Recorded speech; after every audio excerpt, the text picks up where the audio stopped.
Rekorderer den nu, Bent? Og ja, den rekorderer nu. Dette er reality-stjernen Lisbeth og superdivaen Hanne. Ja. Og vi har så i Sproghjørnet som podcast har vi så ikke mere om ord. Ikke mere om ord. Vi har om noveller. Ikke?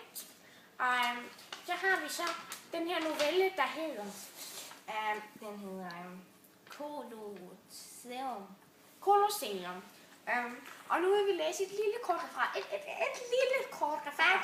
Okay. Og jeg vil bare lige advare. Jeg har altså lidt flæskallergi lige nu, fordi jeg har for meget flæsk.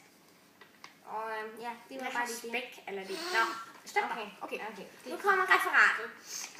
Novellen handler om Milo Og hans far. Cassius. Er det sådan, man siger det? ja. Som er gladiator. Og Cassius mangler mig en kamp. Ja, jeg vil se en kamp. Og så kan han købe ham. Og Hans sønfri. men så, når faren kommer ind i arenaen, det er meget interessant. Ser det sort ud. Men så kommer Milo. Og, ja, jeg sagde, og springer ind i arenaen. Så hans far vinder. Ja,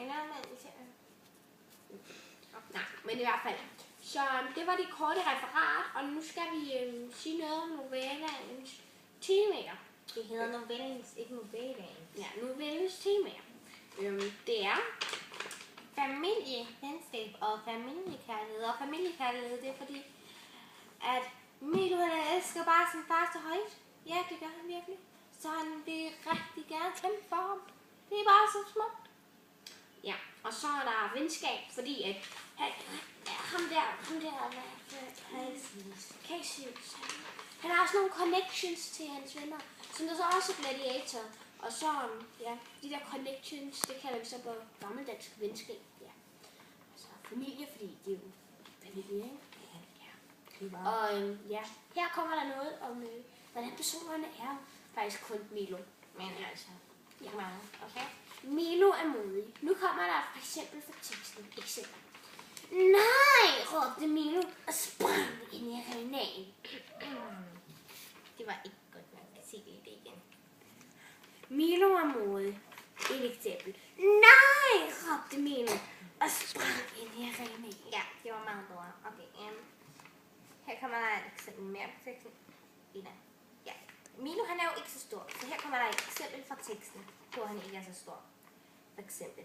Milo, han hamrede sig ind i løven med hele sin vægt. Men den flyttede sig dårligt nok. Ja. Milo, han er jo også venlig. Og nu kommer der et eksempel fra teksten. Ikke i hånden her. Ja, det man ikke er. Nej. I hånden havde han en tung hjelm.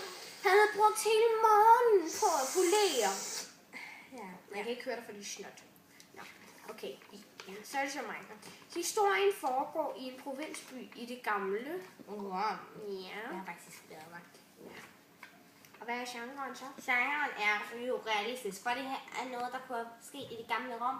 Og det er sikkert også, altså, hvorfor skulle det ikke være sket? Ja, hold nu kæft, ikke? Nemt, men navne er en lille smule svære. De er lidt svært at udtale. Og de er skrevet på dansk. Ja. Sådan helt. Okay. Vi synes, det er realistisk, fordi det er noget, der kunne have sket i virkeligheden. Og sådan spændende, for der er bare så meget spænding, da Milo han hopper ind i kampen.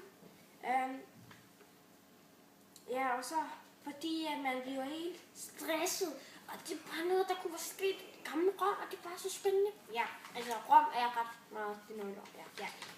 Rom, det er faktisk mit mest... Ja, hold nu kæft, det Ja. er din historie. Ej, okay, godt. Fuck dig! Okay. Nu stopper jeg lige. Men du skal slet ikke komme ind i det her! Ja, det var slut her for Sproghjørnet.